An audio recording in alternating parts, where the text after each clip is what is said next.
Sabi sa 1 Peter 1, verses 3 to 5, all praise to God, the Father of our Lord Jesus Christ.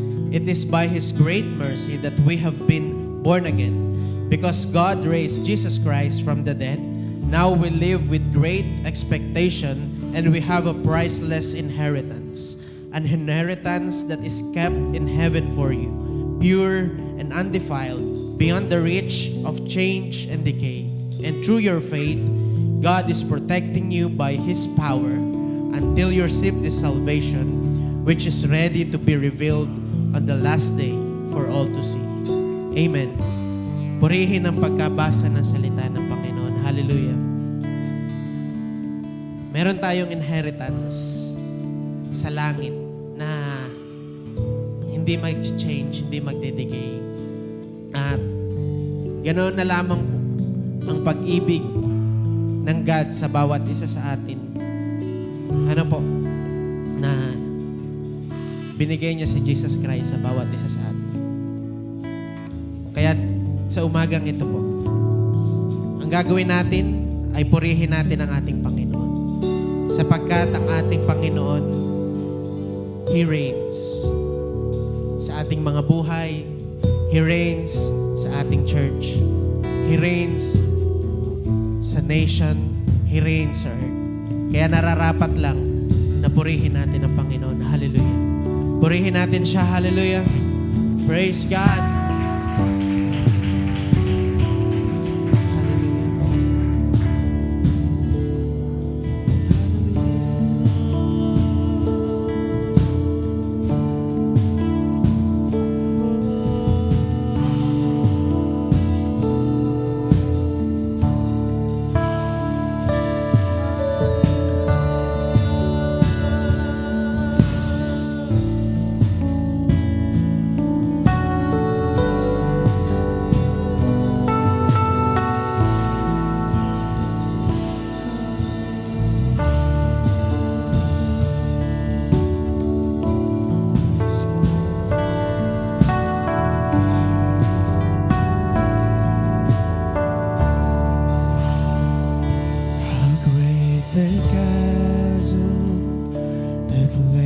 Between us, how high the mountain I could not climb.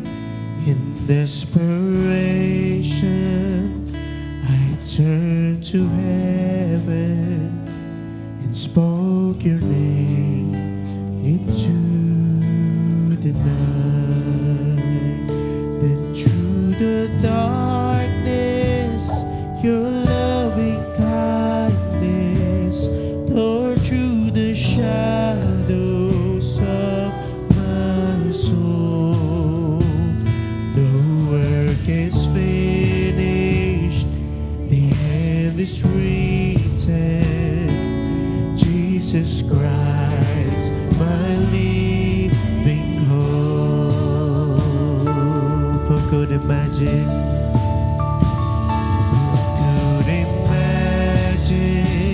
So great a mercy, what heart could fathom such boundless grace? The God of ages stepped down from glory to wear my sin and bear my shame.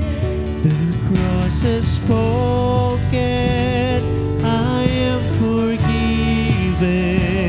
the King of Kings calls me His own.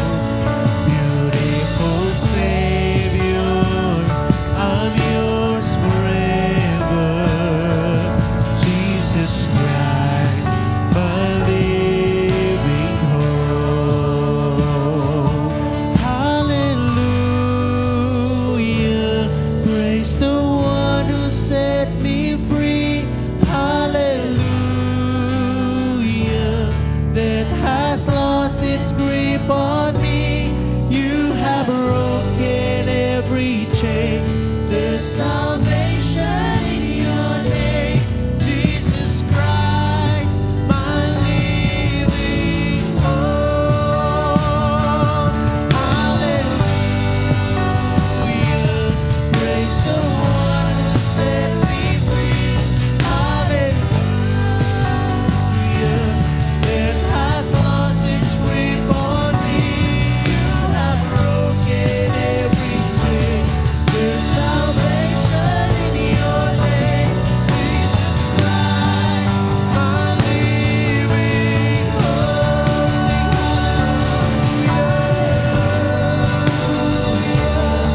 morning that sealed the promise, your buried body began to breathe. Out of the silence, the roaring lion declared the grave has no claim on me. Then came the morning that sealed the promise,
Tunay, Panginoon, na gayon na lamang, O God, ang pag-ibig niyo sa bawat isa sa amin.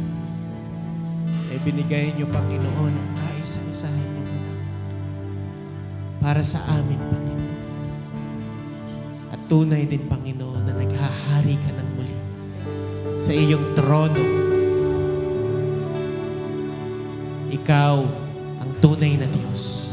Ikaw ay buhay na Diyos. Nakarapat-dapat ng lahat ng papuri, Panginoon. Kaya, O God, kami na iyong mga anak, ang nararapat lamang naming gawin, Panginoon, ay ikaw ay papurihan sa aming mga buhay. Sapagkat alam namin, Panginoon, at tiyak, Panginoon, na ang future namin sa inyo ay maganda. Kaya, Panginoon, heto kami, Panginoon. Heto ang aming mga puso, Panginoon. Patuloy niyo pong iligay ang kapakumbabaan sa bawat isa sa amin upang patuloy, Panginoon, na kayo ang mataas sa aming mga buhay, Panginoon. At hayaan niyo, Panginoon, na manahan, O God, sa bawat isa sa amin ang banal na Espiritu upang malaya kang makakilos sa bawat isa sa amin, upang mapuri ka namin, Panginoon, sa Espiritu at katotohanan, Panginoon. Panginoon, sa iyo ang papuri, sa iyo ang pagsamba, at sa iyo ang pagdakila, Panginoon, sa tanging pangalan ng inyong anak na Jesus Christus. Ang lahat ay sumigaw ng Amen. Amen. Hallelujah. Handa na po ba tayong magpuri sa ating Panginoon? Amen. Amen. Our God reigns. Amen. Kaya nararapat lamang na tayo na kanyang mga anak, na kanyang mga nilikha ay magpuri sa kanya. Amen. Hallelujah. Palakpakan natin ang Panginoon. Praise God.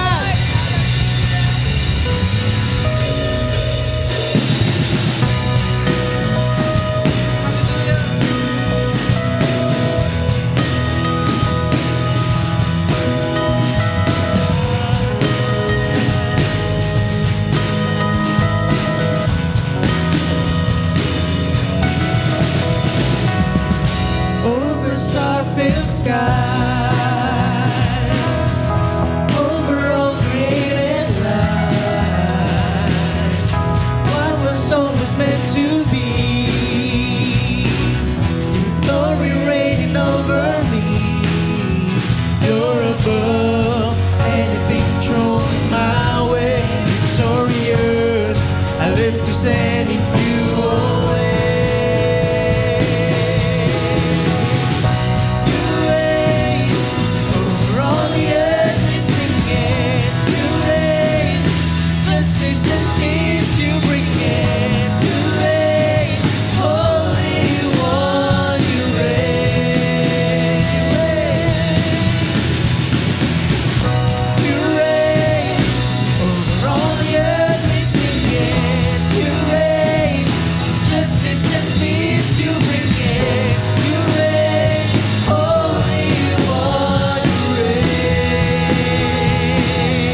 over me. Your kingdom come, your will be done. Jesus, reign over me. Your kingdom come, your will be done. Jesus, reign over me. Your kingdom come, your will be done. Jesus, reign over me. Your kingdom come, your will be done. Jesus, reign over me.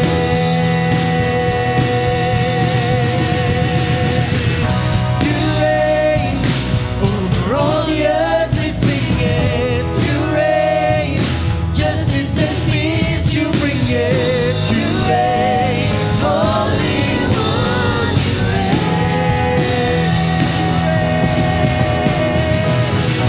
You reign, all the earth we sing it. You reign, justice and peace you bring it. You reign, Holy One, you reign. You reign, all the earth we sing it. You reign, justice and peace you bring it. You reign, Holy One, you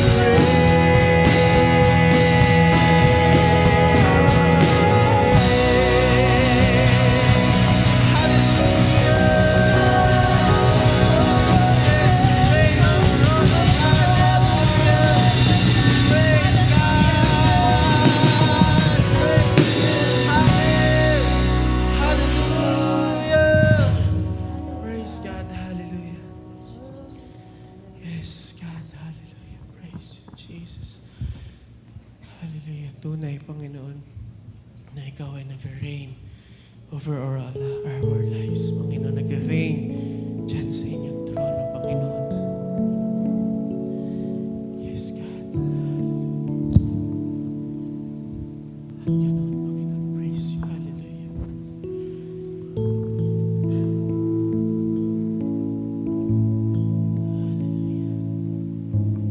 Praise you, God. Panginoon, patuloy ka naming pupurihin sa umagang ito. At bibigkasin, Panginoon, kung gaano ka kadakila, Panginoon, sa aming mga buhay. Kung gaano ka kabuti, Panginoon, sa aming mga buhay, Panginoon. At Lord, deserve mo, Panginoon, ang mga papuring ito.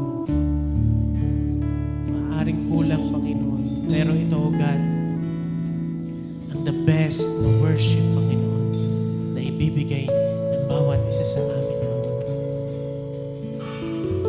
Hallelujah. Praise God.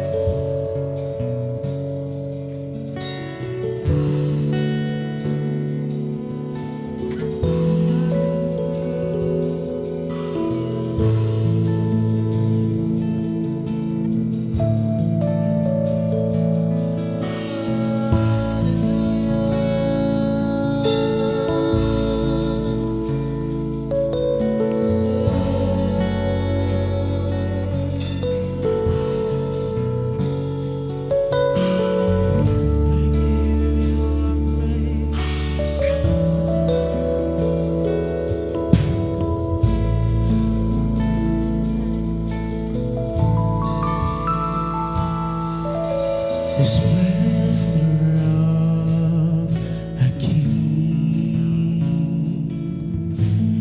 clothed in majesty.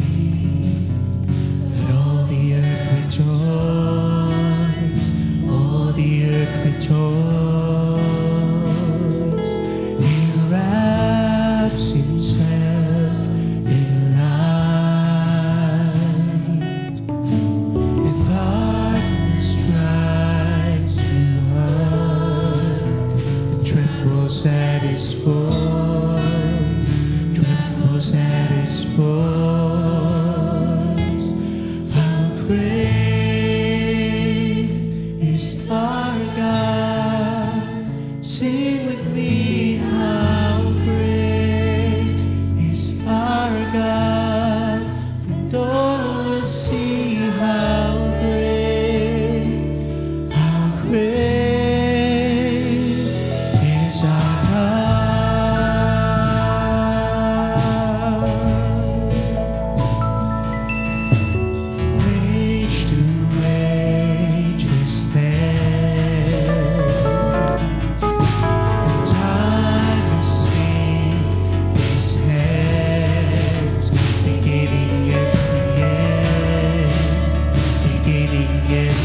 This is Christ Charismatic Fellowship International Incorporated, San Pascual, Batangas, a church where faith is rising, hearts are bold, and lives are being changed. You can come just as you are and be transformed as God moves in your life. Here, we worship God and listen to His Word together. And even though we may be separated by distance, we are united in one faith, one mission, and one body in Christ. Across cities, nations, and screens, we are moving forward, reaching more lives and giving more glory to God. So get ready, open your heart and lean in, because up next is the Word of God, delivered to us by CCFI SPB's Associate Pastor, Pastor John David Bautista. For more updates, you may connect with us through our social media pages. Send us your prayer requests and reach out to our team. We would love to hear from you and stand with you in prayer. Enjoy the service and God bless. 1914 po, nasunog yung buong laboratory ni Thomas Edison. As in literal, everything he built, everything he worked for, years of experiments, yung inventions, lahat nawala sa isang gabi lang. Imagine mo yon, yung pinaghirapan mo ng buong buhay mo, pinag-aralan mo, biglang naging abo sa isang iglap. Kung ikaw yon, anong gagawin mo? 'Di ba? Siguro kung ako yon, iiyak, 'di ba?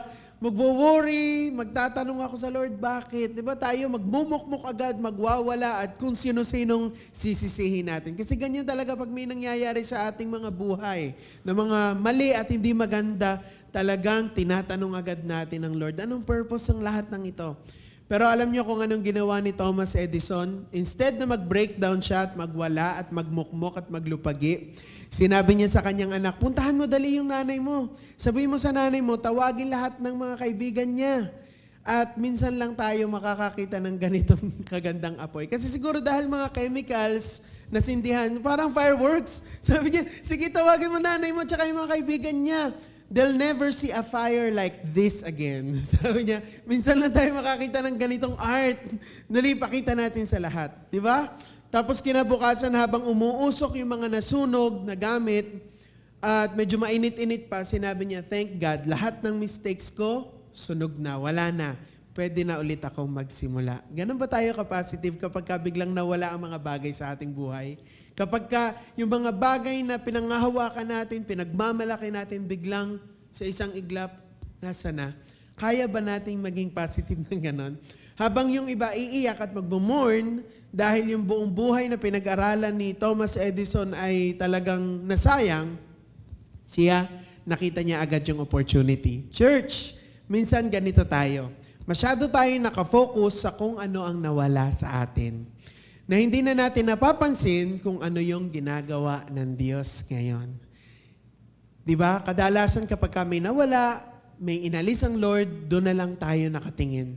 Pero nakakalimutan natin na ang Diyos natin ay actively moving at gumagalaw at nagbe-bless pa din, buhay na buhay sa ating mga buhay.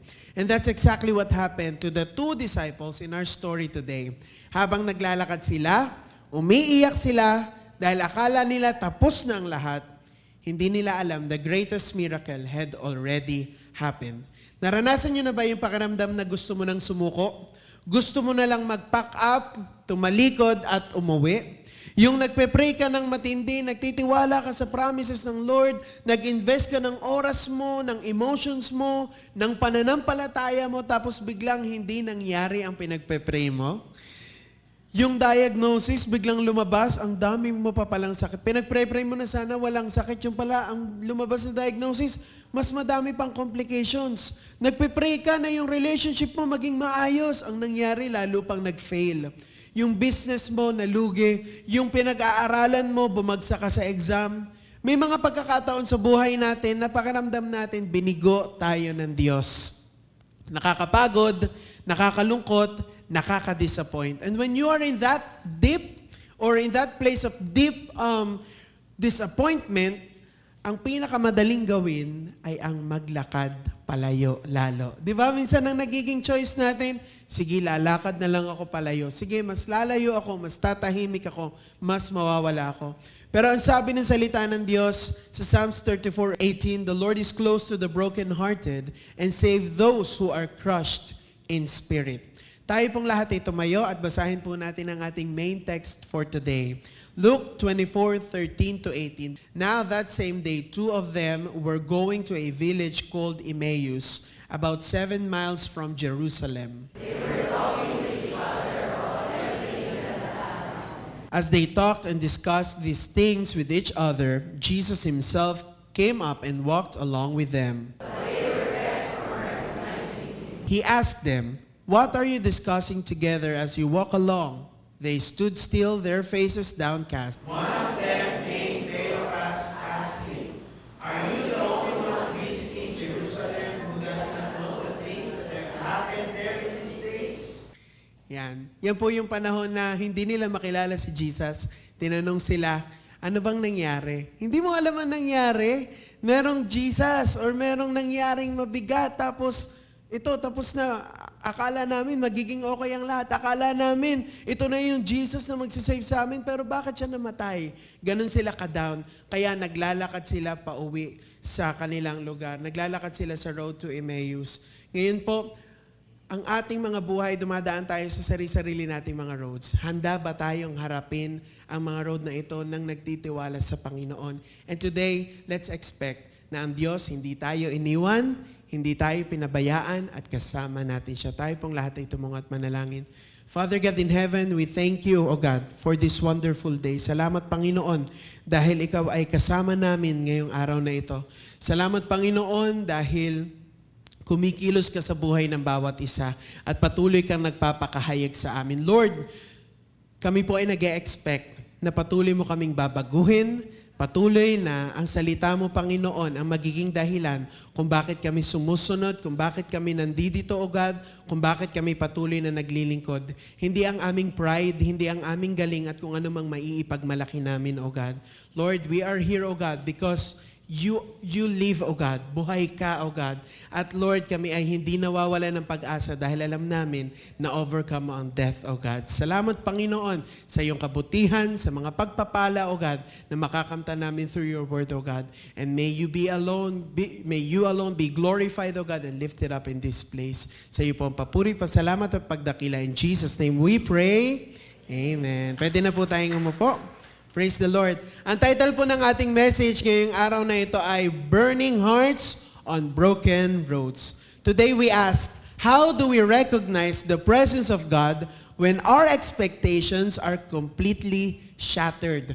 Paano natin mare-recognize ang presensya or ang pagkilos ng Panginoon kung ang lahat ng mga nangyayari sa ating buhay, kung yung mga expectations natin ay hindi nangyayari, yung mga prayers natin hindi natutupad at yung mga hopes natin hindi nangyayari. Last week, napakaganda po ng reminder na ibinigay sa atin, yung ating pinag-aralan. Nalaman natin na the resurrected Christ is not a silent God. At yung message ng resurrection hanggang ngayon ay nagsasalita sa atin. Pinatunayan ito sa salita ng Diyos sa John 10:27, "My sheep listen to my voice, I know them and they follow me." Nakita natin kung paano niya kinausap si Mary sa gitna ng matinding pag-iyak niya. Nakita natin kung paano siya pumasok sa isang nakakandadong kwarto para lang bigyan ng kapayapaan ng mga takot na disciples. At nakita natin kung paano niya hinarap si Thomas upang palitan ang pagdududa nito ng isang mas matatag na pananampalataya. God is not silent. Sabihin mo nga sa katabi mo, hindi tahimik ang Diyos. Hindi siya nananahimik ngayon. Siya ay nangungusap pa rin. At ang gospel or ang message of the cross, ang message ng resurrection ay hanggang ngayon tayo ay nagbe-benefit. Amen? Hanggang ngayon, nangungusap sa atin. Today, as we continue, we're going to see another side of this resurrected Jesus. Paano kung ang Diyos na nangungusap ay katabi mo na? Kasabay mo nang naglalakad, pero hindi mo siya makilala dahil masyadong madilim ang paningin mo dahil sa sarili mong kalungkutan. Dahil sa mga disappointments mo, hindi mo makita kung anong ginagawa ng Panginoon. Diba? Isa po itong katotohanan na kinakailangan nating ma-realize today. Ang point number 1, yung blindness po, na yung reason ng ating blindness, kaya hindi natin nakikita ang pagkilos ng Panginoon. Minsan, ang Diyos ay nandyan lang sa katabi natin, kaharap natin, kumikilos, pero hindi natin maramdaman kasi we are too crushed. Tayo ay masyadong basag na basag at disappointed dahil hindi na-reach yung ating mga expectations. Nagsimula ang kwento na ito sa 2 disciples na hindi masyadong sikat. Hindi nga pinangalanan kaagad, yung isa lang pinangalanan. Naglalakad palayo sila ng Jerusalem papuntang Emmaus. Hindi lang ito basta afternoon stroll lang. Hindi ito lakad lang na walking na gusto lang nilang pumayat. Emmaus was about 7 miles away from Jerusalem. At kung i-compute, roughly 2 to 3 hours na walk. Maglalakad sila ng 2 to 3 hours palayo ng Jerusalem. 2 hanggang 3 oras ng paglalakad na ang laman ng isip nila ay puro paano, bakit, at ano nang mangyayari. Parang they're very disappointed at ang nasa isip lang nila, ano nang mangyayari, what's next? Paano na? Patay na si Jesus, wala na si Jesus. Ano na tayo? Kawawa tayo. Disappointed sila. They were walking away from the place of the cross at sila ay nagre-retreat. Ang walk nilang yon ay a walk of retreat. Pagsuko, pagbalik na, sorry, babay na. Yung mga pinaghahawakan namin sa Jerusalem, iiwanan na namin. Sila ay sumuko nga. At bakit nga ba sa Emmaus sila pupunta? Gusto kong bigyan ng highlight yung historical context dito. Dahil hindi aksidente ang lugar ng Emmaus sa Biblia. About 160 years before this moment, 160 taon ang nakakalipas. Ang Emmaus po ay naging site ng isang napakalaking military victory para sa mga Hudyo. Dito sa mismong lugar na ito, tinalo ng isang Jewish rebel na ang rebel commander na ang pangalan ay Judas Maccabeus, ang napakalakas na hukbo ng Syrian. At alam ko yung mga nag-aral ng history, alam nila yung naririnig nila yung word ng Maccabeus, yung name na yun. Kasi part na siya ng history, yung nanalo ang mga Jewish people laban sa Syrian. It was a place of Jewish triumph, revolution, and national pride. Kaya whenever they are going to Emmaus, ang nasa isip nila or nare-remind sila dun sa victory nila noon, nanalo tayo, sinakop tayo noon ng Syrian at natalo na ni Maccabeus yung hukbo ng Syrian. At lalong naha-highlight yung emotion na kasi they were expecting Jesus to be a political Messiah na ililigtas sila from Rome. Pero iba ang nangyari. Kaya nung naglalakad itong 2 disipulong ito, papuntang Emmaus, dala-dala nila yung historical at political baggage na yun sa kanilang dibdib. Ang bigat-bigat, kaya sobrang lungkot nila. Dahil ang theology nga po nila noon sa Messiah ay nakakahon sa military power. Akala nila ang Messiah ay isang leader ng army na magaling makipaglaban na ipagtatanggol sila sa Rome. Inaasahan nila na si Jesus ang bagong warrior, yung bagong Maccabeus na magpapatalsik sa Rome sa pamamagitan ng dahas at kapangyarihan. Kaya ganito na lang yung hinagpis nila nung kinausap sila ni Jesus. Na akala nila ay ibang tao, stranger, hindi nila nakilala si Jesus. Sabi po sa Luke 24:21, but we had hoped. Sabi nila, but we had hoped that He was the one who was going to redeem Israel. And what is more, it is the 3rd day since all this took place. Pansinin niyo yung bigat ng salitang iyon. Ang sinabi nila, we had hope. Past tense, tapos na. Para sa kanila, nung namatay si Jesus sa krus, namatay din ang pag-asa nila. Their expectations were violently crushed. At dahil hindi nangyari yung ina-expect nila, naging bulag sila sa katotohanan. Kaya nung lumapit si Jesus at sumakay sa kanilang trip, parang inano ni Jesus Christ na, ano nangyayari sa inyo? Kunwari hindi alam ni Jesus Christ, sumabay sa kanila sa paglalakad, hindi nila nakilala si Jesus Christ. Masyado silang nakafocus sa Jesus na ginawa nila sa isip nila. They already expected or nakatanim na sa isip nila na yung Jesus nila, end na, defeated na, patay na, talo na. Kaya hindi nila nakita ang totoong Jesus na nakatayo lang sa tabi nila, na nakatayo lang, kaharap na nila, nakikipag-usap sa kanila. Ganito rin tayo minsan, hindi ba mga kapatid?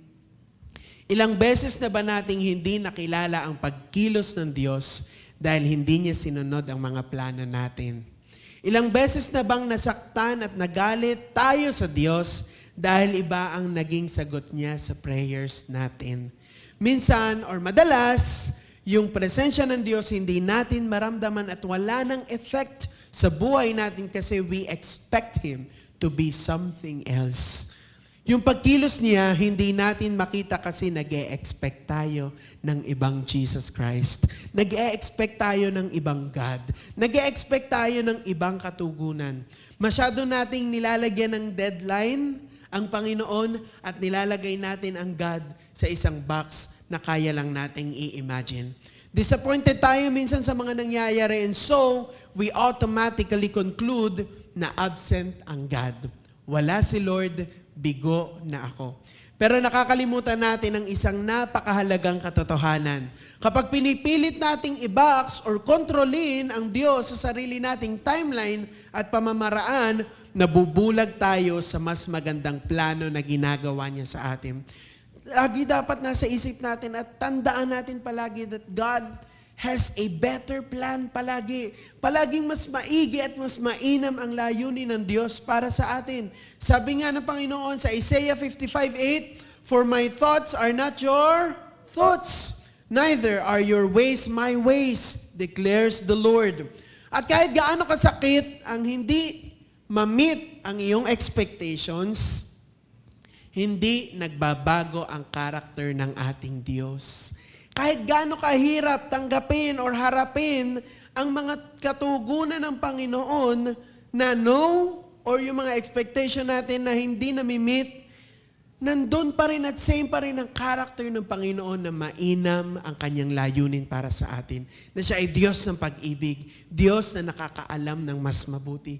Kaya bakit pa tayo lumalaban? Di ba? Madalas inilalaban natin ang gusto natin. Kahit mukhang end of the road na, nananatili pa rin na tapat siya sa kanyang mga pangako. Amen? Romans 8:28, "And we know that in all things God works for the good of those who love Him, who have been called according to His purpose." Ito ang isa sa mga pangako ng Panginoon na dapat nating panghawakan. Mananatili siya sa kanyang mga pangako. So kung ano mang mangyari, alam natin, it's for our good. Amen? Pero itong dalawang disipuling ito, nakalimutan nila ang mga tinuro ni Jesus Christ. Kasi namatay na nga si Jesus Christ, so lahat ng sinabi ni Jesus Christ, wala na. Yun ang nasa isip nila. Jesus was walking right beside them in the flesh, but they missed Him. Church, tandaan natin po ito lagi. Your crushed expectations can blind you to the very presence of God walking right next to you. Huwag mong hayaang disappointment mo ang magdikta kung nasaan ang Diyos. Di ba? Sabi mo nga sa katabi mo, huwag mong hayaan. Yan.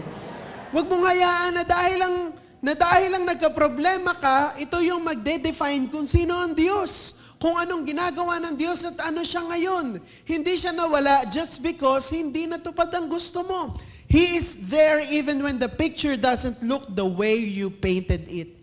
Nandyan ang Diyos kahit hindi yan yung iyong expectation. So if disappointment and unmet expectations blind us, how does God restore our vision? Paano niya tayo muling imumulat or ididilat sa katotohanan? Dito po papasok ang kahalagahan ng Word of God. Yung point number 2, the realignment through the Word. Habang naglalakad sila, nagtanong si Jesus, "What are you discussing?" Anong pinag-uusapan nyo? Hindi dahil hindi niya alam. The omniscient God was playing ignorant simply to draw out their pain. Gusto niyang ilabas nila ang laman ng puso nila. Yung lahat ng bigat at lahat ng disappointment na nararamdaman nila. At pagkatapos nilang maglabas ng sama ng loob, anong ginawa ni Jesus Christ? Kung iisipin natin, ang pinakamadaling gawin sana, ni Jesus Christ, kung ako si Jesus, sasabihin ko na kaagad, ako ito si Jesus. Ipapakita ko yung kamay ko na may butas. At sasabihin, surprise, buhay ako. Pero hindi ganon ang ginawa ni Jesus. Hindi niya agad ipinakita ang sarili niya. Instead of giving them a sudden miracle, He gave them the Word. Sabihin niyo nga, Word. Ang salita ng Diyos. Tingnan po natin ulit yung ginawa niya sa verse 27. The beginning with Moses and all the prophets, He explained to them what was said in all the scriptures concerning Himself. As a stranger sa paningin ng dalawang tao, ina-explain niya sa dalawang disciple yung Old Testament. Binalikan ni Jesus Christ yung Tanakh. Binalikan ni Jesus Christ yung Word of God sa Old Testament, yung promises, yung prophets, yung law ni Moses, lahat ng yon. Church, we need to understand yung theological depth of what just happened to them during the time. Kapag sinabi ng text na Moses and the prophets, yan, ito yung Jewish shorthand para sa buong Old Testament. Pag narinig nyo sa Bible or sinabi noon during that time na Moses and the prophets, ibig sabihin that's the entire Old Testament. Yun yung Tanakh na tinatawag nila. Kasama na ang law, ang history, and also the book of prophets. So si Jesus Christ, nung sinabi na Moses and prophets, ito yung binigay na ni Jesus Christ, or itinuro, Jesus Christ was essentially giving them the greatest theological lecture in history while walking on that road. Si Jesus Christ, biglang nag-Bible school, nag-Bible study, nagturuan sila, nag-cross-reference, cross-reference si Jesus Christ yung Old Testament sa kung anong nangyari sa kanya during that time. Parang nire-remind unti-unti. Itinuro niya sa kanila ang Messiah na hindi dumating para lang maging isang political rebel or military conqueror laban sa Rome. He pointed them to the Passover lamb sa Exodus. He pointed them to the suffering servant in Isaiah 53. He pointed them to the bronze serpent in Numbers. Ipinakita ni Jesus na ang krus na iniiyakan ng dalawang disipulong ito ay hindi isang tragedy, hindi isang accident. The cross was not a plan B just because the leaders rejected Him. The cross was always plan A in the sovereign redemptive mind of God. Bakit inuna ni Jesus na ipaliwanag ang scripture bago niya ipahayag ang physical niyang presensya? Bakit word of God muna ang itinuro niya bago niya sinabing, ito ako, si Jesus, may butas ang kamay ko? Hindi niya yung prioritize na patunayan na siya yun. Ang pinakita niya at itinuro niya muna ay salita ng Diyos. Bakit? Dahil kung ipinakita lang ni Jesus Christ ang kanyang muka, ang foundation ng faith nila ay nakabase lang sa physical sight. Na hype up lang. Wow, amazing! Ganun lang. Kasi pag ganun lang yung iyong foundation ng iyong pananampalataya, amaze ka lang ngayon, pero after a while, mawawala din yan. Ang gusto ni Jesus, yung pananampalataya nila ay hindi founded sa isang spectacular emotional experience na madaling maglaho at madaling mawala. Kundi ang gusto ni Jesus Christ nakabaon sa matibay, malalim at hindi nagbabagong salita ng Diyos. Never ever changing Word of God. Ganito rin ang sinabi ng Bible kung bakit napakahalaga ng salita ng Diyos sa ating paglakad sa ating Christian life. Sa mga panahong tayo na problema, sa mga panahong madilim ang paligid, sa mga panahong we are hopeless. Sabi sa Psalm 119:105, your word is a lamp for my feet and a light on my path. Sabi sa Romans 10:17, consequently, faith comes from hearing the message, and the message is heard through the word about Christ. Para lang po yung GPS. Kapag naliligaw ka sa iyong biyahe, hindi practical na porket naligaw ka at nawala ka na sa daan mo, lilipat ka na ng venue. May pupuntahan ka talaga, pupunta ka kunwari sa mall. Ito yung meeting place nyo. Lumagpas na tayo, naligaw na tayo, hanap na lang tayo ng ibang lugar. That's not practical. Tapos maliligaw ka na ulit. Sige, ibang lugar na ulit. Ang kinakailangan mong i-correct ay hindi yung place na pupuntahan mo. What you need to correct is your direction. Sabi nyo nga, direction. Kinakailangang itama natin ang ating ruta. Hindi yung pupuntahan ng mababago. Kailangan mo ng boses na magre-recalculate ng route mo para makabalik ka sa tamang daan. Minsan kapag nasa gitna tayo ng matinding problema, gusto na lang nating baguhin agad ang sitwasyon natin.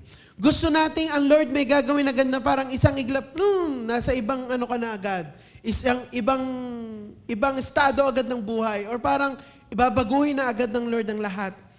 Tapos sasabihin natin, Lord, tapusin mo na itong problema ko ngayon din, now na. Magdedeman tayo, Lord, baguhin mo na itong asawa ko, baguhin mo na itong anak ko, baguhin mo na itong mga taong to sa paligid ko. Tapos hindi tayo willing magbago. Lord, ibigay mo na yung breakthrough na gusto ko. Pero kadalasan ang ginagawa niya, iniaalay niya muna ang puso natin sa kanyang salita. Tanungin mo nga ang katabi mo ulit, kamusta ang Word of God? Kamusta ang Word of God sa atin? Nagbabasa ba tayo ng Word of God? Alam ba natin ang salita ng Diyos? Ipinamumuhay ba natin? Minsan alam lang natin, pero a source of pride lang natin na I know a lot about the Word of God. Pero hindi naman makita sa atin ang Word of God.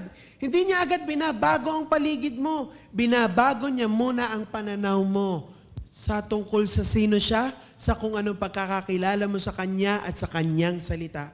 Kasi kung hindi magbabago ang theology mo or your understanding about the Word of God or about God, kung hindi mo maaayos ang pananaw mo sa tungkol sa kung sino talaga ang Diyos, kahit magbago pa ang sitwasyon mo, babalik at babalik ka sa parehong confusion and fear at situation mo na kapag ka may problema ka, meron yung problema, ganun ka pa rin magre-react. Kapag may pagsubok, makakalimutan mo ulit ang Lord.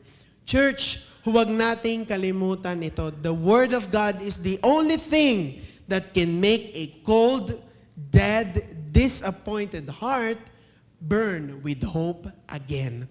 Ang Word of God, minsan kung ano-anong trinatry natin, magbakasyon ka para ma-rekindle ulit yung fire, di ba?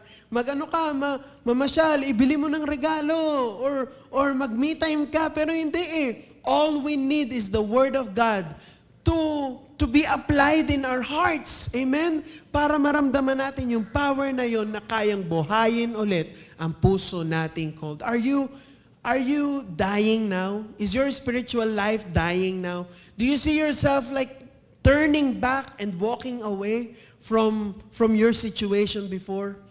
From your burning, yung faith mo, ngayon nakikita mo sarili mo, naglalakad ka na ulit palayo. Maybe it's time that you go back to the Word of God.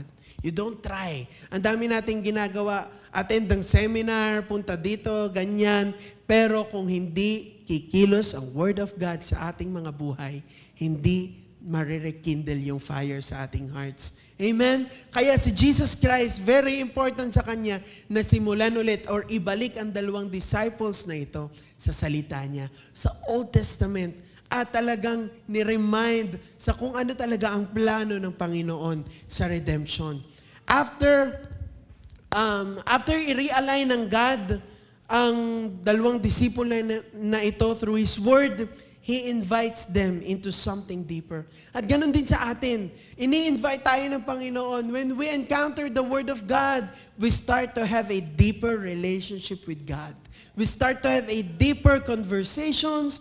Yung ating connection sa Panginoon, mararamdaman natin na mas close tayo. Hindi natin pwedeng iasa sa mga nakakaiyak na music. Di ba? Pag tayo ay malungkot, may problema, ang gagawin natin, YouTube ang pupuntahan. Sa halip na Bible, YouTube, play ng nakakaiyak na Christian song. Tama?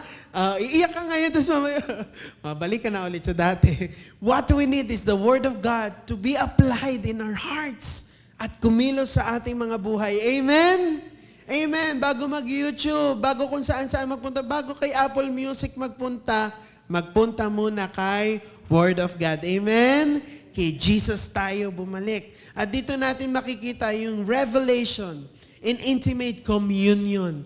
Diba? Yung Word of God leading us into having a deeper relationship with God, into a deeper communion with God. At nung lumapit na sila sa Emmaus, nung malapit na sila sa Emmaus sa kanilang paglalakad, nakita natin na si Jesus Christ, pagka babasahin natin, si Jesus Christ parang umaarte na dediretso pa. Yung parang lalakad pa ako dahil pupunta na sila sa kanilang lugar, sa kanilang bahay. Si Jesus Christ, kunwaring lalakad pa diretsyo. Pero gusto ni Jesus Christ i-check kung i-invite kaya ako ng mga ito. He acted as if he were going farther. Sabi po sa verses 28 to 29, as they approached the village to which they were going, Jesus continued on as if he were going farther. But they urged him strongly, "Stay with us, for it is nearly evening, the day is almost over." So he went in to stay with them. Bakit niya gagawin yon? Pinaglalaroan ba ni Jesus yung emotions or yung damdamin ng mga disipulo? Hindi po. Ginawa niya yon dahil the Lord always respects our agency. Nirerespeto ni Jesus Christ ang ating desisyon. Hindi niya ipinipili tayo na maging na sumunod sa Kanya, na i-desire natin siya. He reveals us His Word, and it's us, it's our response kung paano tayo tatanggapin natin yung Kanyang salita. Yung ating pagtanggap sa Kanya, yung ating pagtanggap sa salita ng Diyos, ito ba ay magiging dahilan para mas kauhawa natin siya? Diba? He was testing their hunger. Jesus never forces His presence into our lives. He waits for an invitation. Hindi nga ba sabi sa Revelations po, sa Revelations 3:20, "Here I am, I stand on the door and knock." Hindi naman sinabi ni Jesus Christ, "May susi ako sa pintuan ng puso mo at papasukin ko na yun sa ayaw at sa gusto mo." Hindi. Jesus Christ is knocking sa mga pinto ng ating puso. "If anyone hears my voice and opens the door, I will come in and eat with that person and they with me." Dahil nag-aalab ang puso ng dalawang disipulong ito, inimbitahan nila si Jesus Christ. Sabi nila, "Stay with us." Yan ang sinabi nila. "Dito ka muna." At habang kumakain sila, may isang napakagandang theological shift na nangyari. Si Jesus, na dapat bisita lang, dapat makikikain lang, si Jesus Christ na nakisabay lang sa daan at inimbitahan na makikain, ang ginawa, siya yung umasta na parang host. Ang ginawa ni Jesus Christ, kinuha yung tinapay habang nagdi-dinner. Ang dapat gumagawa nito ay yung host, yung may-ari ng bahay, yung nagpapakain. Pero si Jesus Christ, kinuha niya ang tinapay, nagpasalamat sa Diyos, at hinati yung tinapay. At doon sa paghati ng tinapay, nabuksan ang kanilang mga mata. Nakita at na-realize ng dalawang disciples na ito kung sino talaga ang kanilang kausap. Nakita natin yung depth ng act ni Jesus Christ dito. Ano po, church?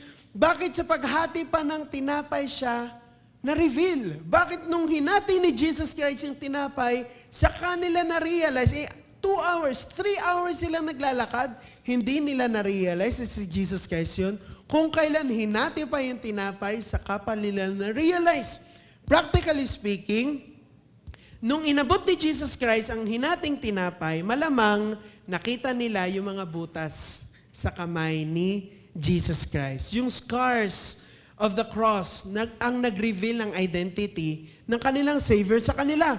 Pero merong mas malalim na theological explanation ito. Maaaring yung gesture ni Jesus Christ, kaparehas sa kaparehas, naalala nila, wow, Jesus to ah. Or yung pananalangin ni Jesus Christ, yung pagpapasalamat sa Lord. Maybe sobrang kaparehas, kaya naalala nila si Jesus Christ. Pero kung babalikan natin ang Genesis chapter 3, nang kainin na Adam and Eve ang forbidden fruit, ang sabi ng Bible, their eyes were opened.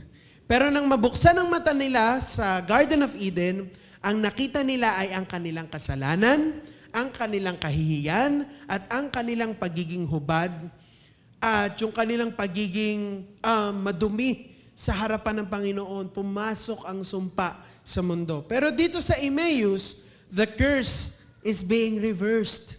Nang kumain sila ng tinapay na hinati ni Jesus, their eyes were opened. But this time, Hindi kasalanan at kahihiyan ang nakita nila, kundi ang kaluwalhatian ng isang buhay at dakilang Diyos. Nakita nila ang kanilang Savior. Nakita nila yung kanilang pinangahawakan na nasira. Bumalik. Yung kanilang hope na biglang lumilipad na palayo, biglang bumalik sa kanila. This is why the psalmist invite us sa Psalm 34:8 na i-experience ang Diyos. Taste and see that the Lord is good. Taste and see. Blessed is the one who takes refuge in Him. Hindi lang sa theological or scholarly explanation nakikilala si Jesus Christ, hindi lang sa magagandang preaching, hindi lang sa magagandang exegetical sermons, kundi sa intimate experience natin with God. Are you intimate with Jesus Christ? Are you experiencing God intimately sa buhay mo? Or casually mo lang siya na-meet every Sunday, every now and then, kapag ka merong breakthrough, feeling mo na biglang may narinig ka lang preaching, may nabasa kang verse sa Facebook, wow, na-experience ko ang God. Pero hindi yun eh. We really need to seek God and to really experience God every day. Seek Him through prayer, through our devotion, through His Word, through our worship. Isik natin ang ating Panginoon. I-experience natin siya. Hindi lang natin siya makikilala sa pagbabasa ng Word. Yes, ang pagbabasa ng Word ay very important. Pero kinakailangan din natin ang kanyang presensya. Minsan nagbabasa tayo for the sake of just reading the Word of God. Amen? For the sake na magampanan ko lang ang pagiging Kristiyano ko, I need to read the Word of God. Pero are you really seeking the Word of God? Are you really seeking to learn more about God? Yan yung tanong. Church, tandaan natin ito. We recognize Jesus most clearly, not just through information, but through intimacy. Sabihin nyo nga, intimacy. Hindi sa information overload ka lang magiging intimate or magiging kumpleto sa pananampalataya. Hindi yun ang magbubuhay ng iyong faith, ang iyong intimacy with God. You may know a lot about the Word of God, pero kung kulang ka sa intimacy with God, sa experience mo with God, kulang ang lahat ng iyon. Ang Word of God, sa halip na source ng iyong hope, ng iyong humility, ng iyong love, ang Word of God naging source ng pride mo. Doon natin siya makikita. Pwedeng kabisado mo ang buong Biblia, ang dami mong memory verses. Pwedeng perfect ka sa mga exams about the Word of God. Pwedeng panalo ka lagi sa, anong tawag dito, Bible drill. Ang bilis mo maghanap ng verse. Pero kung hindi ka uupo sa hapagkainan kasama ng Panginoon sa pananalangin at pagsamba, you will miss Him. Luke 24:31-32, then their eyes were opened and they recognized Him and He disappeared from their sight. Nung na-realize nila na si Jesus yun, biglang naglaho si Jesus Christ sa harapan nila. Wow! Di ba parang magic? Magician si Jesus kasi He's in the glorified body na during that time. He was raised from the dead in the glorified body. Kaya si Jesus Christ ganun. They ask each other, were not our hearts burning within us while He talked with us on the road and opened the scriptures to us? Nung nakilala nila na si Jesus yung kausap nila, anong ginawa nila? Tumakbo sila pabalik sa Jerusalem. Sabi sa Luke 24:33-35, they got up and returned at once to Jerusalem. There they found the 11 and those with them assembled together and saying, "It is true, the Lord has risen and has appeared to Simon." Then the two told what had happened on the way and how Jesus was recognized by them when He broke the bread. Hirap na hirap pa silang maniwala kasi na si Jesus ay buhay. Kasi biruin mo naman si Jesus Christ, nagpakita sa babae, kay Mary. Ang boses ng babae noon, hindi pwedeng gamitin bilang credible source sa isang korte pagka babae ang nagbigay ng ang witness para patunayan ng isang event, hindi ito tatanggapin sa court. Si Jesus Christ, kay meron niya sinabing sabihin mo sa kanila, paano maniniwala, di ba? Paano naman maniniwala itong mga taong ito? Pero si Jesus Christ, He Himself revealed Himself dito sa dalawang disipulong ito. Church, imagine natin, galing sila sa isang nakakapagod na araw, naglakad sila, para silang nag-hiking, no? paakyat ng bundok, nag-hiking sila or naglakad sila, nag-trekking sila sa isang malubak na daan for 3 hours. Galing pa sila sa pagod, galing sila sa kalungkutan, galing sila sa depression. 7 miles yung nilakad nila. Pero willing silang lakarin muli iyon. Now, with a different heart. Sila ay physically tired na. At yung journey na yun ay talagang hirap na hirap. Pero yung the same journey na yun ang kanilang tinake. 7 miles, nilakad nilang muli. Pero ngayon, with a different heart, different perspective. Bumalik yung kanilang hope dahil buhay si Jesus Christ. Bumalik yung kanilang pag-asa dahil confirmed sa kanila that Jesus Christ is alive. Tayo sa buhay natin, kung magiging buhay si Jesus Christ sa ating mga problema, pagsubok sa ating mga kinakaharap, madali sa atin to walk another mile for Him. Para lang ipagsabi kung gaano kabuti ang Panginoon. Kahit galing ka sa mabigat na pagsubok, kahit galing ka sa disappointment, kung alam mong ang Diyos ay buhay, kung alam mo ang kwento ng resurrection sa buhay mo, at nag-a-apply ito, at nangungusap sa atin, magiging madali sa atin to still go, walk some more, run. Actually, hindi na nga walk nung pabalik sila, papuntang Jerusalem, lalakad ulit sila. Hindi na lakad yun. Sa sobrang excited nila, for sure, tumatakbo sila, kumakari pa sila para lang sabihin sa kanilang mga co-workers in Christ, totoo, buhay si Jesus Christ. Hindi siya patay. Nakita namin, pinatunayan niya sa amin. Just to share the good news. Tayo sa ating mga buhay, di ba? Hindi na ganun ka-powerful ang message of resurrection. Na wala lang.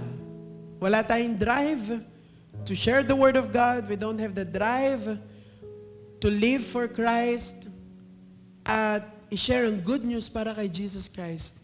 Dahil feeling natin, kota na ako, dami ko na nagawa.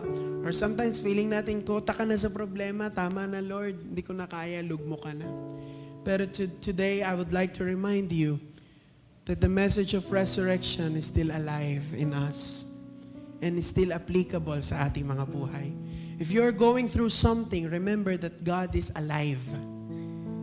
At kung alive siya, lahat ng sinabi niya, lahat ng pinanghahawakan natin from the Old Testament until the book of Revelations, pwede nating panghawakan.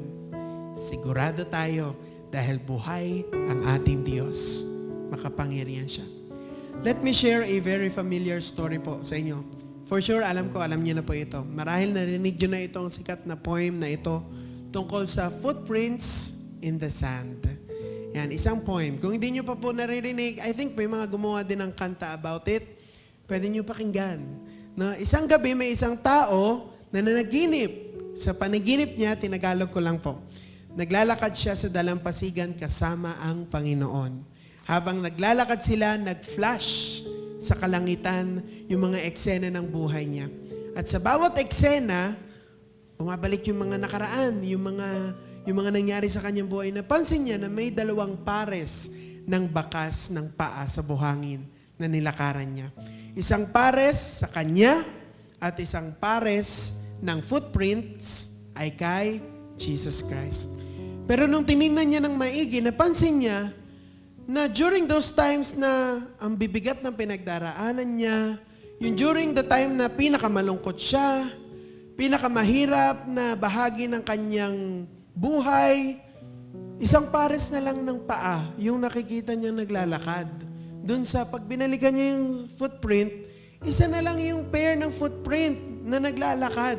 Siyempre, sumama yung loob niya. Nagreklamo siya sa Lord. Sabi niya, Lord, sabi mo kapag sumunod ako sa iyo, sasamahan mo ako all the way. Pero bakit doon sa pinakamahirap na panahon ng buhay ko, nung may sakit ako, nung nawalan ako ng trabaho, nung namatayan ako, nung nag-iisa na lang ako, nung ang dami kong problema, nung kailangan kita, bakit isang pares na lang ng footprints yung nakita ko? Bakit mo ko iniwanan? Sabi niya sa Lord. The Lord replied, ito yung sagot, the times when you have seen only one set of footprints My child, it was when I carried you. Nung buhat kita, anak ko, mahal na mahal kita at hindi kita iiwanan. Sa mga panahon ng matinding pagsubok at paghihirap mo kung saan isang pares lang ng bakas ng paa ang nakikita mo, hindi kita iniwan. That was the time na hindi mo na kaya at ako na lang ang naglalakad, binubuhat kita. Church, that is the road to Emmaus. Nagrereklamo tayo minsan, akala natin iniwanan na tayo ng Diyos. Akala natin mag-isa tayo naglalakad sa madilim na kalsada at pinabayaan na tayo ng Lord. Pinabayaan na niya tayo dahil hindi natin nakuha ang mga gusto natin. Hindi natin nakuha yung expectations natin. Pero ang totoo, binubuhat niya tayo all along. At baka yan yung kwento mo ngayon, kapatid. Hindi ko alam yung mga pinagdaraanan natin, hindi ko alam yung Emmaus ng isa't isa. Baka naglalakad ka palayo sa pamilya mo dahil ang tindi ng sakit na pinagdaraanan mo. Yung mga hindi pagkakaunawaan, ang choice mo ngayon ay lumayo na lang. Baka naglalakad ka palayo sa calling at ministry mo dahil burnout ka na. Disappointed ka sa mga kasama mo sa church. Disappointed ka sa mga nangyayari. Dahil hindi ito yung ina-expect mo na dapat ganito. Baka naglalakad ka palayo mismo sa Diyos dahil pakiramdam mo, noong umiiyak ka at humihingi ka ng himala, naging tahimik siya at iniwanan ka na. Pero ano ang pangako ng Diyos sa atin? Sabi sa Hebrews 13:5, keep your lives free from the love of money and be content with what you have. Because God has said, never will I leave you, never will I forsake you. Never tayong iiwanan ng Panginoon. Hindi ka niya iiwanan, kapatid. He is walking right beside you. Hindi ka niya iiwanan sa kalagitnaan ng grief mo. Hindi ka niya pababayaan sa kalagitnaan ng problema mo ngayon. Kung hindi ka niya pinabayaan noon, mga panahon na ang dami mong pagsubok na pinagdaanan, ngayon ka pa ba bibitaw? Ngayon ka pa ba susuko? Hindi siya nahuli sa mga sitwasyon mo. He is right on time, working out His sovereign plan for your ultimate good, para sa ikabubuti mo. So if it looks painful, we trust God. This is for my good because He knows better. Amen? Kung nasasaktan ka na ngayon, maybe you need that pain. Kung nahihirapan ka, maybe you need that for you to see how good our God is. Kahit basag na mga expectations mo, kapatid, trust Him. Sit with Him. Eat with Him. Let His word burn in your heart once again. Because He is the God who walks with us and carries us on our broken roads. Tayo pong lahat tumayo. Palakpakan po natin ang Panginoon. Hallelujah.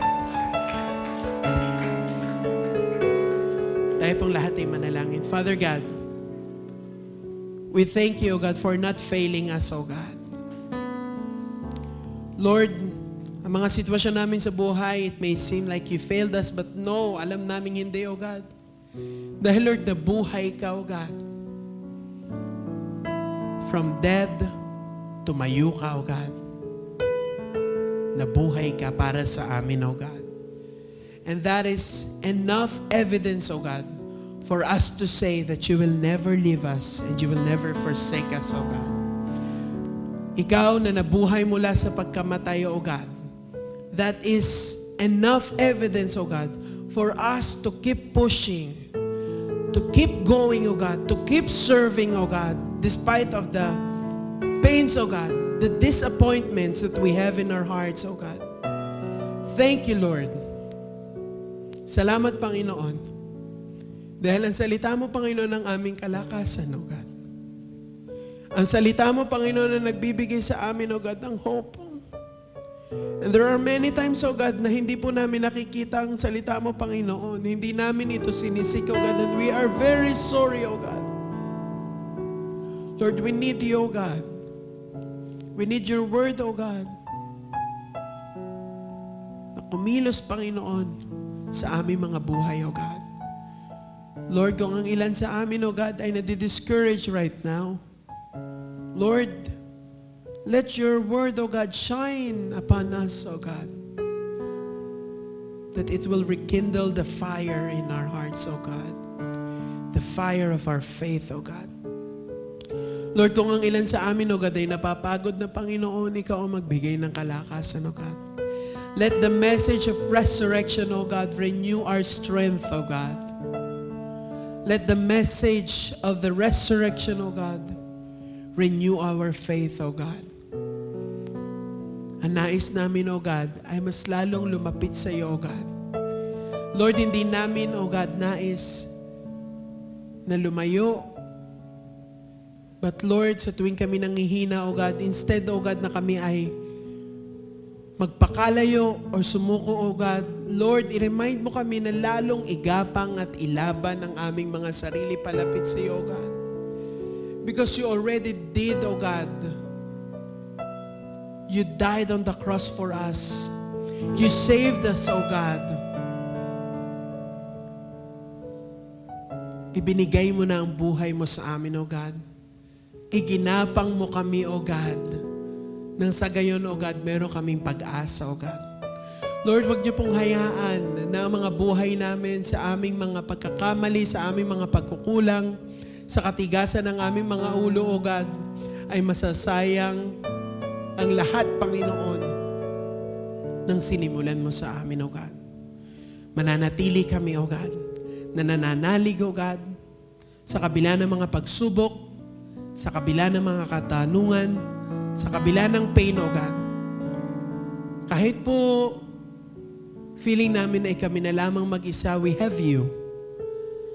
Kahit feeling namin, Panginoon, ikaw lang ang kakampi namin, at least we have you, O God. At kahit feeling namin kami ay basura sa paningin ng iba, O God, Lord, at least we have you who died on the cross. And that's enough for us to feel pressured and love, precious and loved, O God, and important in you, O God. Salamat, Panginoon. Salamat, O God. Kami ay magpapatuloy sa paglilingkod, sa aming paglakad, at itatakbo pa namin, O God, ang aming pag-share ng iyong kabutihan sa iba. Sa iyo po ang papuri, pasalamat at pagdakila. In Jesus' name we pray. Amen.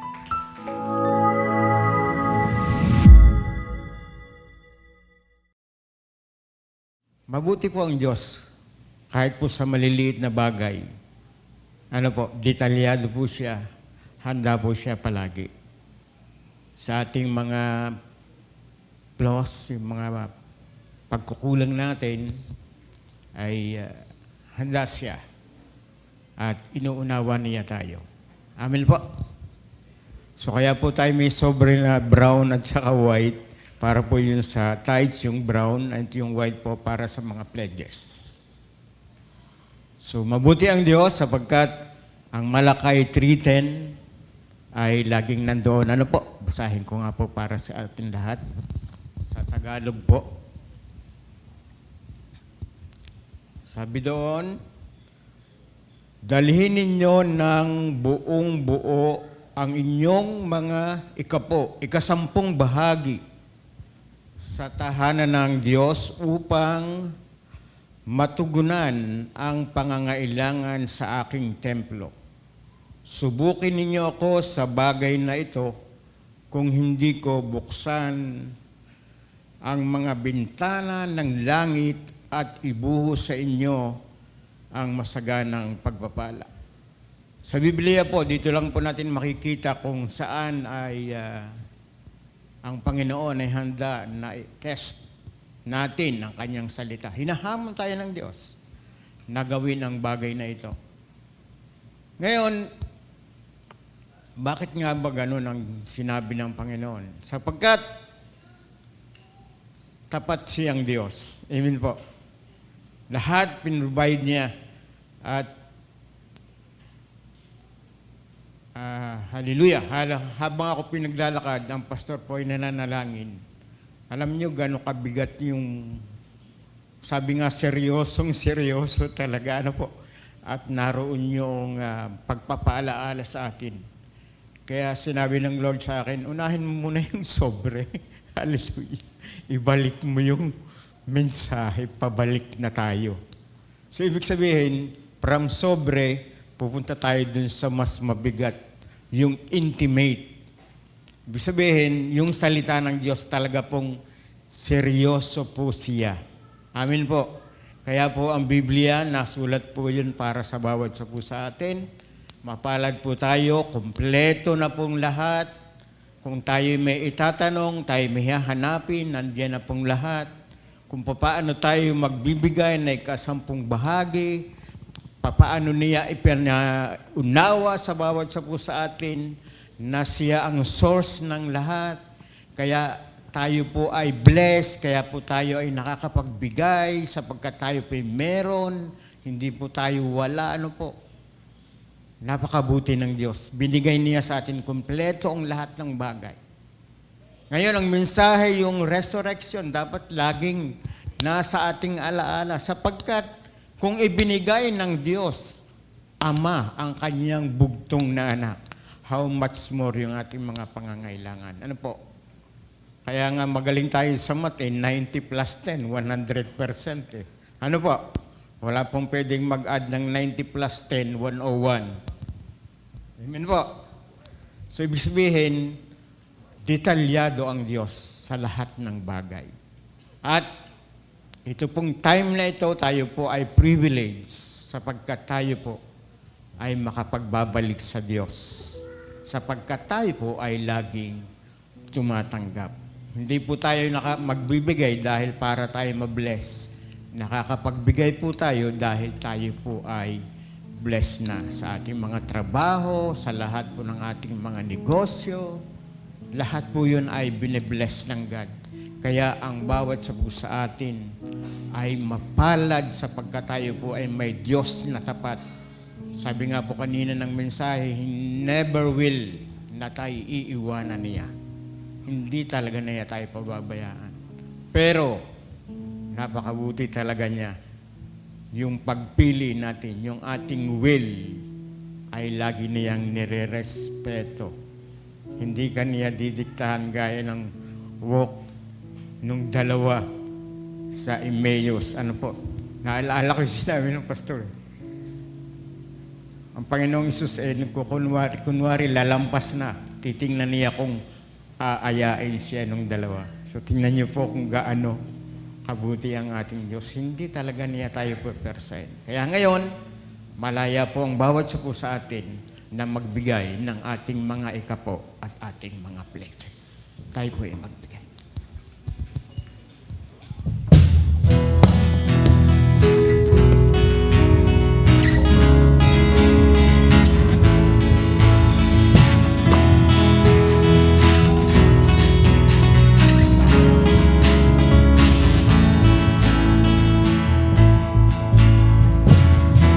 Blessed be your name, the land that is plentiful, the streams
Purihin ka aming Diyos na banal. Hallelujah. We are grateful, O Lord. Hallelujah. Because we are privileged. Hallelujah. Na maging kabahagi na iyong gawain. Lord, nakatingin ka po sa bawat po sa amin, sa aming mga puso. Kung paano po kami magre-respond sa iyong panawagan. Salamat sa mga nalikom na salapi na ito, Paragat. Tunay na pinagpala mo ang bawat sa po sa amin. Kaya nag-uumapaw po, Lord God, ang mga salapi na ito. Higit pa sa aming makakayanan ng aming pong naibigay, alam po namin, Lord God, sapagkat ikaw ay napakabuti. Marami ka pong blessing. Hindi po namin mabilang, O Paragat. Hallelujah. Salamat sapagkat kami ay patuloy na ang mga puso ay inilalaan namin para sa iyo. Salamat din po, Lord God, sapagkat ikaw din na nagbigay ng nasaing na sa maisagawa po ito. Lord, dalangin po namin na ang mga salapi na ito ay magamit lamang sa patuloy na pagpapalaganap ng iyong mga salita. Salamat po, Lord, sa mga lingkod mo na ginagamit upang ingatan ang mga ito. Alam po namin na ikaw ang patuloy na nagbe-bless din sa kanila upang patuloy na ang mga salapin na ito ay mapangalangaan nila na nang-ayon sa iyong kalooban. I-bless mo po ang bawat po sa amin patuloy sapagkat alam po namin na ang lahat ng lakas, karunungan na meron kami ay naguhat sa iyo. Kaya po, Lord God, malaya po ang bawat sa po sa amin na makapagbigay sa iyong dakilang pangalan. Purihin ka sapagkat mabuti ka sa bawat sa po sa amin. Tunay, wala po kaming may babalik sa iyo. Subalit tanggapin mo nga po ang aming mataas purit pagsamba sa pangalan po na yung Panginoong Hesus. Amen. Hallelujah. Amen. Ngayon naman po ay isang pribilehiyo po sa ating lahat upang ipanalangin natin ang mga maliliit po natin, mga bata po natin dito sa iglesia. Maging ang mga guro po na itinalaga ng Panginoon para magturo po sa kanila. Kaya tinatawagan po natin ang lahat ng mga bata at kung meron pa po dito sa atin sa congregation, you are welcome po to come. Dalhin po natin ang ating mga maliliit na bata. Ayan. Tignan po natin ang beauty ng ating church sa mga batang ito na hinuhubog ng Diyos upang sila ay turuan, alagaan, at darating ang panahon sila po ay magdidesisyon na patuloy na magpagamit sa ating Panginoon. Ang ating pong mga guro, nanggaling din po diyan. Pinanggalingan din po nila na sila po ay may mga teachers na nag-invest sa kanila. Kaya palakpakan po natin ang Panginoon sa kanilang buhay. Lalo na sa ating mga tagapagturo sa mga bata na ito. Very challenging po na magturo sa mga bata. Alam niyo po ba yon? Pero purihin ang Diyos sa kanila. Sabi po sa Biblia, babasahin ko lamang po bago po tayo manalangin. Sige, urong-urong kayo ng kaunti din eh. Yan. Ang sabi po sa Biblia sa Matthew chapter 19 verse 14, si Jesus po ang nagsabi nito. Kasi may mga ibang disciples na ayaw palapitin ang mga bata sa ating Panginoong Hesus. Sabi ni Jesus, "But Jesus said, 'Let the little children come to me, and do not hinder them, for to such belongs the kingdom of heaven." Ayan, nakikita natin ang mga bata na ito. Sabi ni Jesus, For to such belongs the kingdom of heaven. Napakabuti po ng Panginoon. Mahal ng Diyos ang mga batang ito at hayaan po natin na i-bless natin sila sa pamamagitan po ng ating mga panalangin. Pwede po nating iunat ang ating mga kamay sa ating pong pananalangin sa kanila, maging sa mga guro. Let us all close our eyes, bow down our head, and we are going to pray. Ama, maraming salamat po sa umagang ito. Salamat, Lord, sa aming church, sa pagkakaloob mo, Panginoon, ng mga batang ito. Salamat sa kanilang mga magulang na hinayaan ng kanilang mga anak ay maging kabahagi, Panginoon, ng aming iglesia. Ito ay iyong iglesia, Panginoon, at patuloy na hinuhubog ang mga batang ito, Panginoon, sa tulong ng mga guro na itinalaga mo sa kanila. Salamat po, O Diyos, dahil ang mga batang ito ay sobrang mahal mo. Hindi dahil sila'y maliit, kundi bagamat maliit pa sila, minahal mo na sila, Panginoon, at may layunin ka sa bawat isa sa kanila. Kaya Lord, we pray for your blessing upon them. Lord, ilayo mo sila sa anumang mga gawa at kilos ng kaaway in the name of Jesus. At hayaan mo, Lord, ma-experience kanila sa murang isipan pa lamang po nila, Lord.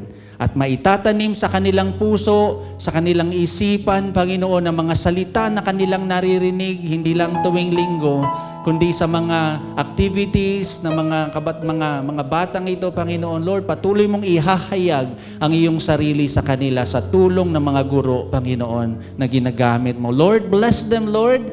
At sino man ang may mga sakit karamdaman sa kanila, Lord, di po namin alam, Lord, we pray for your blessing of healing. Lord, you are our great physician, Panginoon. Anumang sakit karamdaman, nire-rebuke namin ito by the blood of our Lord Jesus Christ and the power of resurrection that raised Jesus from the dead.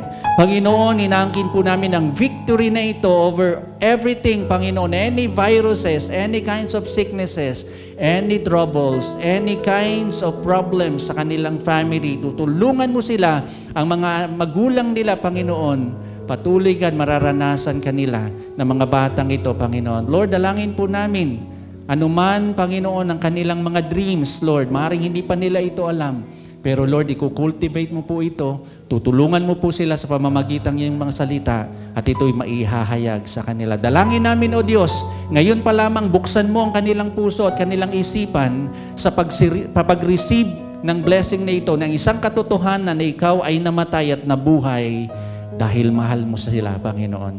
Pagpalain mo ang mga guro na ginagamit mo, God, bigyan mo sila ng anointing, bigyan mo sila ng wisdom, bigay mo sa kanila, Panginoon, ang iyong puso sa mga batang ito. Na ikaw, Lord, ang mag-reflect sa kanilang buhay, hindi lamang tuwing linggo, kundi sa pang-araw-araw nilang buhay, O Diyos. Upang sa ganon, sa pagharap nila sa mga batang ito, ang makikita nila ay ikaw, Panginoon. Kaya Lord, I pray for your continuous transformation sa puso ng bawat grupo namin. Patuloy mo silang lalong gagamitin upang maging blessing saan man sila pumaroon, hindi lamang dito po tuwing linggo. God, marami pang mga bata, marami pang mga tao mabibless sa kanila dahil nagpapagamit sila sa inyo. Purihin ka, O Diyos, sa iyo namin pinagkakatiwala ang aming mga hukbo, Panginoon, ng mga batang ito, Lord. But the time and the day will come, Lord, sila, Lord, ay gagamitin mo para patuloy na humayo, maipahayag ang iyong mabuting balita. We honor you, Lord. We give you back all the glory, all the honor, and all the praises only belongs to you, our God, our Savior, Jesus Christ. In Jesus' name, amen.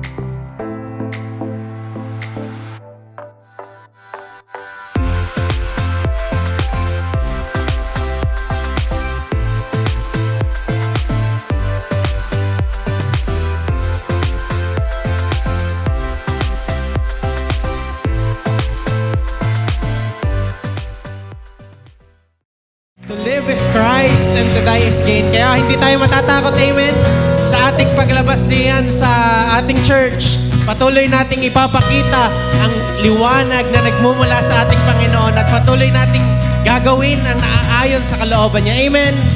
Hallelujah. Palakpakan natin ang Panginoon.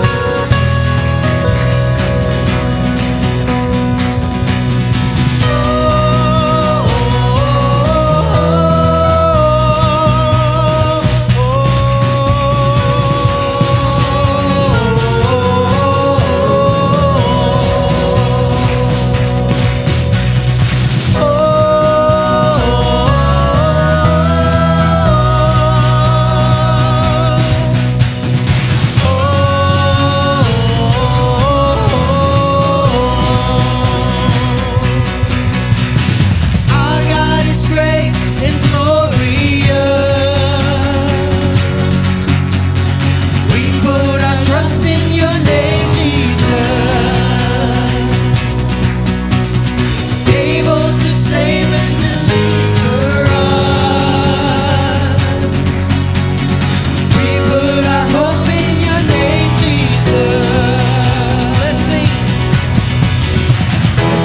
and honor, glory and power unto our God forever and ever. All of the honor, all of the praise is yours, yours forever.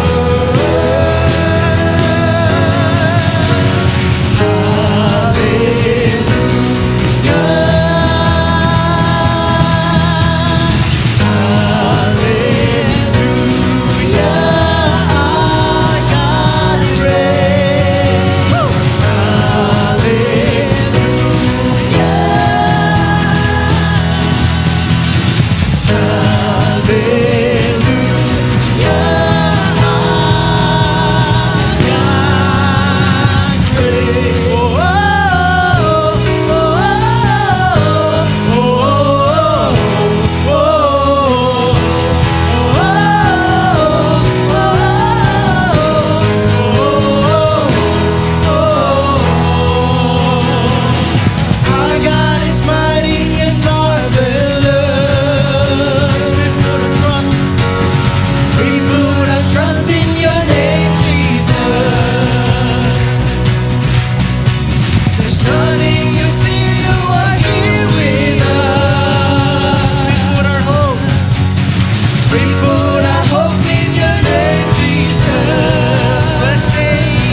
Sa iyo na Diyos namin na may hawak ng aming buhay, Ikaw na makapangyarihan naming Panginoon. Hindi mo lang kami nilikha, Panginoon, kundi ibinubuhos mo pa ang pagmamahal mo sa iyong mga anak. At darating ang mga pagkakataon na matatakot kami, manghihina kami, may mga pagkakataon na gugustuhin naming sumuko. Pero bakit namin gagawin yon? Kung Ikaw na Diyos namin ang aming kapiling, merong katagumpayan ang iyong mga anak. Kaya hindi kami titigil na pagpupuri sa iyo, O Diyos. Ikaw lamang at tanging Ikaw ang papupurihan namin sa aming mga buhay. Sa bawat desisyon, sa bawat mga plano namin, sa bawat oras na magigising kami sa umaga, hanggang sa aming pagtulog, Panginoon, pangalan at pangalan mo ang pagsisigawan namin, sapagkat sa iyo ay merong katagumpayan. Ikaw ang Diyos na aming sinasamba, at alam namin, Panginoon, na Ikaw ang Diyos na totoo sa iyong mga pangako. Hindi mo lang inalay ang buhay mo para sa amin, Panginoon, kundi after 3 days, nabuhay kang maguli dahil ganyan mo kami kamahal, ganyang kakatapat. At Ikaw, Panginoon, ang God of second chances, O God, na kahit bumabagsak kami, kahit nanghihina kami, still nandyan ka para iabot ng iyong mga kamay, para ipaalala ang iyong salita sa amin. Ang iyong salita na magbibigay sa amin, Panginoon, magre-rekindle ng commitment na meron kami sa iyo. Yung puso namin, Panginoon, ay tunay nga pong mag-aapoy sa tuwing mapapakinggan namin ang mga salita mo sa amin, Panginoon. Kaya Heavenly Father, kami na yung mga anak. Ito lamang ang pwede namin gawin, O Diyos, ang ibalik sa iyo ang lahat ng papuri, ibalik sa iyo ang lahat ng pasasalamat, at mahalin ka namin yung best na pwede naming pagmamahal na ipakita para sa iyo. Salamat, Panginoon, salamat. Mga kapatid, muli natin palakpakan ang ating purihan natin siya. Glory, glory, glory, O God. Salamat, Panginoon. Salamat sa lahat na ginagawa mo sa amin. Salamat sa iyong kabutihan. Salamat sa iyong katapangan. Salamat, O Diyos, sapagkat ang bawat isa sa amin ay hawak ng iyong mga kamay. At sa mga tao na ginamit mo, Panginoon, sa umagang ito, kay Pastor Jan na nangaral ng iyong banal na salita, sa lahat ng nag-lead sa aming worship, O God, sa mga nag-welcome sa amin na ushering team, sa lahat ng mga humawak ng cameras, humawak, Panginoon, ng lahat ng mga bagay na ginamit mo, Panginoon, sa oras na ito. Nasa likod man sila ng camera o nakita man sila sa camera, ang lahat ng mga nagturo sa bata doon sa likod, O Diyos. At sa bawat isa sa iyong mga anak na naririto, Panginoon, ang hiling namin, patuloy mo kaming bigyan ng kalakasan na nanggagaling sa iyo. Patuloy mong papagtibayin ang aming pananampalataya. At patuloy, Panginoon, na ang mga pangako mo sa amin ay panghahawakan namin sapagkat alam namin na ito ay magkakaroon ng katuparan lahat-lahat. At kami, Panginoon, ay patuloy na maglilingkod sa iyo hanggang sa iyong muling pagbabalik. Maging ang inaasahan namin, Panginoon, na ibibigay mo sa amin na bagong sanctuary, O God. Makakabili kami ng lupa na kailangan namin.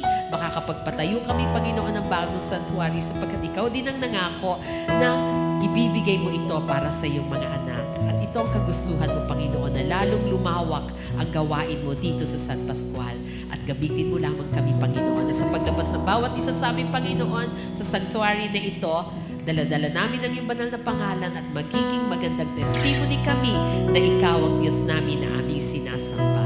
At sa pagbabalik namin next week, O God, may dala na kaming mga bago naming mga kaibigan na madadala namin sa iyong harapan. Gamitin mo kami, Panginoon. Mga kapatid, kung meron kang heart's desire, kung ano man ang kahilingan mo sa Panginoon ngayon, ano man ito, kung kagalingan sa sakit, sa karamdaman o kalutasan ng problema, hingin mo yan sa Kanya ngayon. Maaari mo yan sambitin sa Panginoon sapagkat siya'y nakikinig.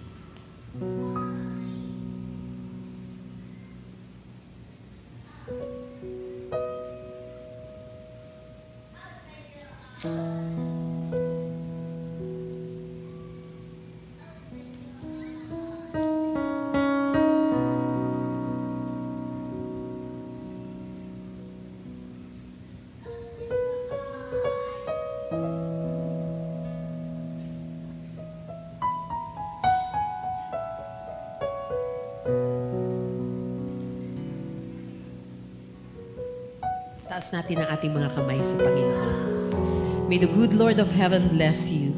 May He protect you from all evil and preserve your life. May He protect you as you come and go and always guard you both from this day forth and forevermore.